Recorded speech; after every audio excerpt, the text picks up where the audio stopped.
Hey guys, today I'm going to be sharing with you my tips on how to get over a breakup as quickly as possible, as painlessly as possible, and you just are going to be a little shining star. Oh my god. I hate those neighbors. I hate them. Ah!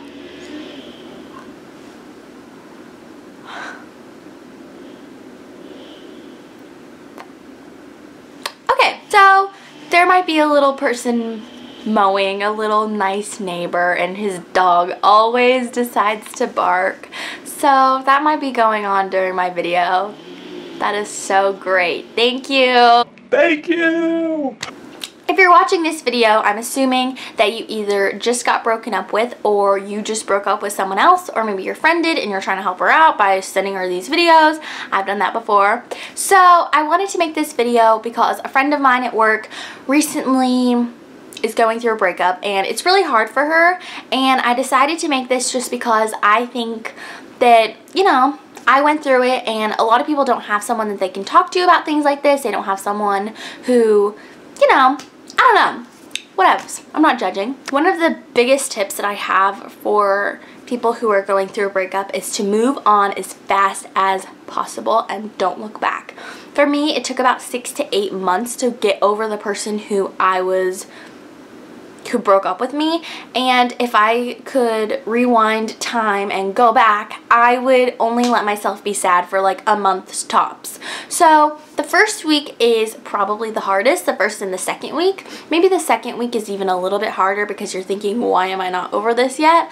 So the first couple of days or the first week, you're going to be so confused, and this is the stage where I think it's really easy to kind of slip into the whole aspect where you're like, oh, well, maybe we could still make this work, or like, it's not over, like, we've been through so much, like, we can't be done. No, you're done. When I was going through this, I pretty much went a little bit crazy, and I was obsessed with seeing what this guy was doing all the time. And any girls that he added on Facebook, any like pictures he liked, I was making sure I was seeing it all. And really all that did was made me more sad and made me think like, well, why am I not moving on as quickly? Like, did he not care about me? Did he not love me? It doesn't matter.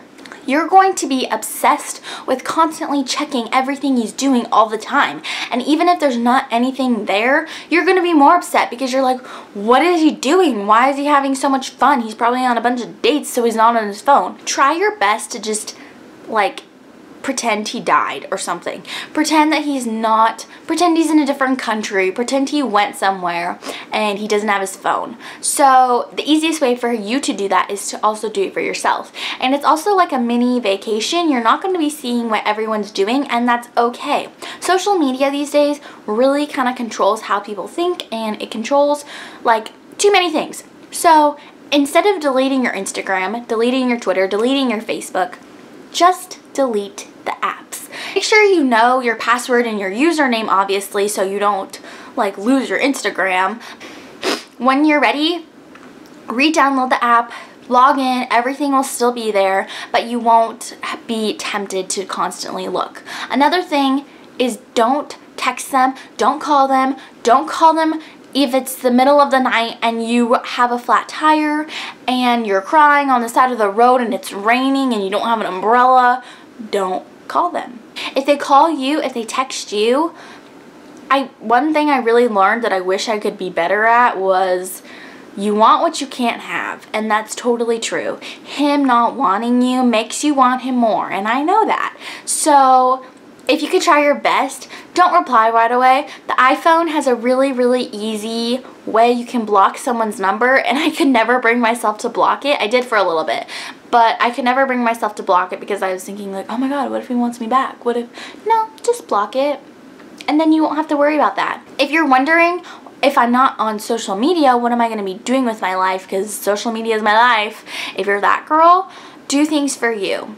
Right now, it's summertime, so you're probably not in school. If you have a summer job, then that should keep you a little bit busy. And if you don't have a summer job and you're old enough to volunteer somewhere, I highly, highly recommend volunteering. It's a really great way to waste your time, and you also feel really good about it. And if you are not old enough to have a job yet, you can put it down that you did it, and it can be like a job type thing. You can volunteer at like animal shelters or churches, or I volunteered at the library. I'm pretty sure you can volunteer at like schools too if it's like during school time. Like, or if you don't want to do that, you can take time to do exactly what you want to do. And things that I recommend, things that are going to make you feel good about yourself: clean out your closet, clean your room, make the space around you really neat. Way to just kind of switch up your space is to like move your bed, move your furniture around, and try to make it like a new space. And that's really going to help clear your mind, give you a new fresh start. And I like to organize my room, like switch all my furniture around pretty frequently. I kind of like doing it like every year. I kind of like, I'll move my bed over here, and I get used to it, and then it just stays like that. But that's a really good way to kind of give yourself a new beginning. I really liked giving myself DIY hair masks, and I have a video of that. I'll link it in the down bar. DIY hair treatments, you need like an egg and some olive oil and some water. You just mix it up and you sit with your hair in it. You can paint your nails while you're waiting for it to sink in or something like that.